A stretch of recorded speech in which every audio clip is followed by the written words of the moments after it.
Salut, la fonction addActorWorldOffset est une fonction qui nous permet de déplacer un acteur dans notre univers 3D en tenant compte de sa position initiale. On va regarder tout de suite comment est-ce qu'on va l'exploiter avec ses inputs et volontairement je l'ai mise à côté de la fonction setActorLocation. On va comparer un petit peu les deux.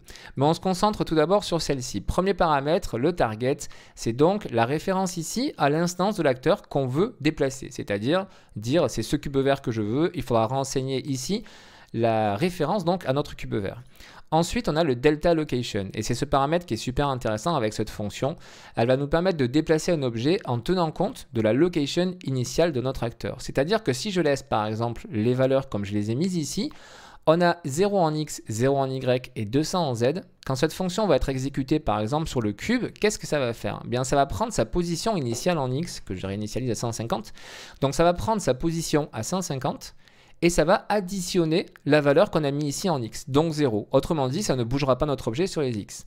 Même chose sur y, vous voyez que j'ai laissé 0 en y, donc ça va prendre la valeur, moins 550, et ça va additionner 0. Autrement dit, ça ne va pas bouger la valeur. Et sur les z, je mets 120 pour avoir un nombre rond, donc ça va prendre les 120 et ça va venir additionner 200. Autrement dit, ça va venir ici mettre 320 en valeur et ça va mettre notre objet, hop, dans les airs.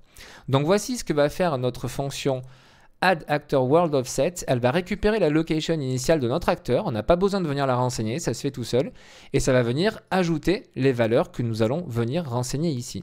Contrairement à la fonction setActorLocation qui, elle, va carrément définir des nouvelles coordonnées en location. Donc si on met 0 à ces trois valeurs dans une fonction setActorLocation, ça va faire quoi? Eh bien, ça va venir ici dans le paramètre location et mettre 0 sur les trois axes. Ça va redéfinir de nouvelles valeurs. En l'occurrence, 0 sur les trois axes, c'est vraiment le centre de notre univers 3D. Je reviens, hop, je réinitialise mes valeurs. Donc voici pour notre fonction. Ensuite, on a le sweep et le téléport. Le sweep, s'il est activé, va nous permettre de gérer les collisions. C'est-à-dire que si un acteur qui nous empêche d'arriver à notre destination finale, eh bien ça va bloquer notre acteur. Et ici, on va pouvoir récupérer les infos, les exploiter. Et le téléport, si l'écoché ne tient pas compte de la physique de notre acteur que l'on déplace, si c'est décoché, ça tient compte de la physique. Attention au rendu bizarre que ça peut vous donner du coup. Il faut bien maîtriser le truc. Ok, maintenant qu'on a vu ça, on va quand même s'arrêter un instant sur cette notion de world. Pourquoi dans cette fonction il y a le mot world? Je reviens ici, ce sont trois fonctions que nous allons voir dans les tutos. Le addActorWorldOffset que nous voyons. On a la même chose pour cette fois-ci la rotation et pour le transform. Chaque fois avec le mot world à l'intérieur. Les mêmes fonctions existent, cette fois-ci avec local à la place de world. Tout simplement parce qu'on a deux systèmes de coordonnées dans Unreal Engine, dans notre univers 3D. On a le système monde, donc world, et le système local. Alors à quoi ça correspond? Vous allez voir, ça va vous parler tout de suite. Je prends ce cube, je lui fais faire une rotation. Actuellement, donc là je reviens sur mon outil de Translate, on a bien notre gizmo qui nous permet de déplacer notre objet dans le monde sur nos trois axes de façon classique. Comment je sais que je suis dans le système de coordonnées monde? Ici, vous avez la Terre qui est dessinée. Si je clique dessus, je vais switch en local. Et cette fois-ci, vous voyez que mon gizmo, l'axe des Z, il ne pointe pas totalement vers le haut, mais il a suivi l'axe de rotation, enfin la rotation qu'on a imposée à notre objet. Et du coup, je vais pouvoir déplacer mon objet comme ça, en hauteur, comment dire, sur ses coordonnées locales, hein, c'est-à-dire en tenant compte de la rotation qu'on lui a imposée. Et ça va être génial, notamment en level design, quand vous allez vouloir déplacer vos objets, ça va être beaucoup plus simple de travailler en local parfois que de travailler en monde, c'est-à-dire qu'il va falloir un coup lever, un coup aller à droite, un coup lever, un coup aller à droite, alors qu'en système local, vous le déplacez vraiment sur les axes en tenant compte de son inclinaison. Ça c'est top, et bien évidemment, même en sortant du cadre du level design, au niveau du code, vous allez avoir intérêt à déplacer un objet dans son système local et non pas dans le système monde. Si vous travaillez sur un jeu spatial par exemple, que vous avez des éléments qui volent comme ça dans l'espace en lévitation, eh ben, il va falloir leur imposer un système local et non pas monde pour pas paraître trop bizarre. Un exemple parmi tant d'autres. Donc nous, on repasse dans le cadre de notre fonction, on est en système monde, donc c'est bien dans ce cadre-là que nous allons déplacer nos objets. Je réinitialise ici ma rotation et je pose mon objet au sol avec ma touche fin et je viens ici repositionner mon objet également bien comme il faut au sol. Ok, passons à l'exemple. Je déplie un petit peu, je reviens ici, je vous ai préparé cet exemple. On attend 2 secondes au lancement du jeu. On prend notre cube vert et on exécute notre fonction addActorWorldOffset. Qu'est-ce qu'on va faire? En X, on ne le bouge pas. Par contre, en Y, on lui soustrait moins 100 à sa valeur initiale. Donc on va le déplacer à moins 100, on va entre guillemets le reculer sur l'axe des Y si on veut vraiment vulgariser la chose. Sur les Z, on ne le bouge pas non plus. Je compile, je lance et on va voir 2 secondes après mon objet, tac, ce déplacement à moins 100. Pourquoi est-ce que j'ai mis une valeur négative? Tout simplement parce que quand je sélectionne mon objet, on voit que l'axe des Y part là-bas. Si je veux le déplacer dans ce sens, je mettrai une valeur positive en Y. Si je veux le déplacer dans ce sens, une valeur tout simplement négative en Y. Je reviens ici. On voit que j'ai coché le sweep. J'ai envie d'utiliser justement le sweep. Le téléport, je ne l'ai pas coché, mais je n'ai pas de physique sur mon objet, donc ça ne change rien. Donc je garde le sweep et justement, je vais faire en sorte que mon objet heurte celui-ci. Un carré au sol ici représente une longueur de 100. Donc du coup, je vais le déplacer de moins 500 pour être sûr qu'il vienne heurter. Donc je viens ici dans mon exemple, je mets moins 500 et je suis sûr qu'il va heurter quelque chose.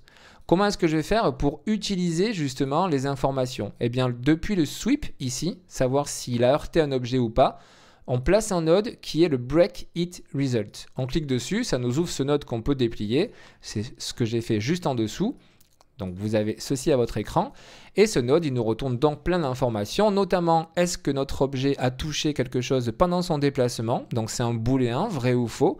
Le blocking hit va nous permettre d'avoir cette information et on peut également savoir donc la location, où est-ce que ça s'est passé, le point d'impact exact, etc. Et ici l'acteur justement qui nous a bloqué. Donc moi ces deux informations je les récupère. J'utilise une fonction append qui me permet de créer une chaîne de caractères. Je ferai un tuto pour ça. Mais en gros, ce que je fais, c'est juste un print string finalement. Si ce n'est que moi, avec ma petite fonction, je l'envoie dans l'interface utilisateur pour que ce soit écrit plus gros. Et qu'est-ce que j'envoie donc? Eh bien, vrai ou faux, si jamais on a touché un acteur ou si on n'a pas touché. Et je renvoie le nom de l'acteur, donc s'il a été touché. On compile et on va tester tout de suite notre script. Je passe en plein écran et je lance le jeu. Au bout de 2 secondes, on voit quoi? Que mon cube vert s'est bien arrêté contre le cube blanc, alors qu'il aurait dû aller plus loin, mais la collision a fait son travail grâce au sweep. En bas à gauche, on voit quoi? On a bien la phrase qui nous retourne true-cube 2. Donc effectivement, il y a bien eu un blocking hit, donc on a touché quelque chose, ça nous retourne true, et on a le nom de l'acteur que l'on a touché, le cube 2. Ça peut vous servir dans le cadre de débugage, dans le cadre même de gameplay, de tout ce que vous pouvez faire dans votre jeu. Donc voici comment fonctionne cette fonction addActorWorldOffset. On peut également le déplacer sur plusieurs axes, ça ne change rien. Si je mets moins 100 en Y et que je mets par exemple 300 en X, ça va déplacer notre objet en hauteur et ça va le déplacer sur l'axe Y. C'est parti, faisons le test. Passe en plein écran. Notre objet est monté. Il s'est bien déplacé sur l'axe Y également. Et en bas à gauche, on a bien false qui nous est retourné puisque effectivement, ça n'a pas croisé d'obstacle. Donc, ça nous retourne false. Il n'y a pas eu de blocking hit. Je reviens sur mon level. Je vous termine par un exemple rapide, même s'il va y avoir un tuto qui va être dédié à ça. On va faire la même chose, mais en n'utilisant pas la fonction addActorWorldOffset, mais en utilisant notre fonction de addActorLocalOffset. C'est parti, je vais récupérer mon node EventBeginPlay ici. Je zoome. Je fais ma fonction de délai, toujours pareil, pour attendre un petit peu. Pardon, je ne vais pas attendre 200 secondes, je vais attendre 2 secondes. Je viens récupérer ici ma référence à mon cube vert de façon à travailler rapidement dans mon level blueprint. Et donc là, qu'est-ce qu'on va faire? On va faire un addActorLocalOffset. Cette fonction, donc qui fait la même chose, mais cette fois-ci, comme je vous le disais, en coordonnées locales. Et ce que je vais faire, c'est que sur l'axe des Z, je vais le passer... Non, pardon, ça je vais le garder pour après.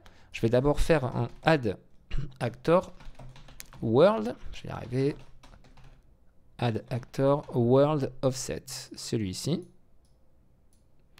Donc je fais ça et je le mets à, je ne l'augmente pas de beaucoup, à 200 sur l'axe des Z. Donc là, mon acteur, c'est la fonction que l'on vient d'utiliser, va d'abord prendre entre guillemets de l'altitude de façon classique. Après, je mets un delay de 2 secondes à nouveau. Je vais utiliser cette fois-ci la fonction addActorLocalOffset. Je fais ceci. Et je vais faire la même chose. Je vais mettre 200 en Z. Donc on a bien 2 fonctions qui vont nous permettre de modifier la position de notre acteur sur notre level. La première fois, on fait une modification de plus 200 en Z. La deuxième fois, on fait également une modification de plus 200 en Z. Si c'est que la première fois, c'est système de coordonnées monde. La deuxième fois, c'est système de coordonnées locales. Je rentre en jeu.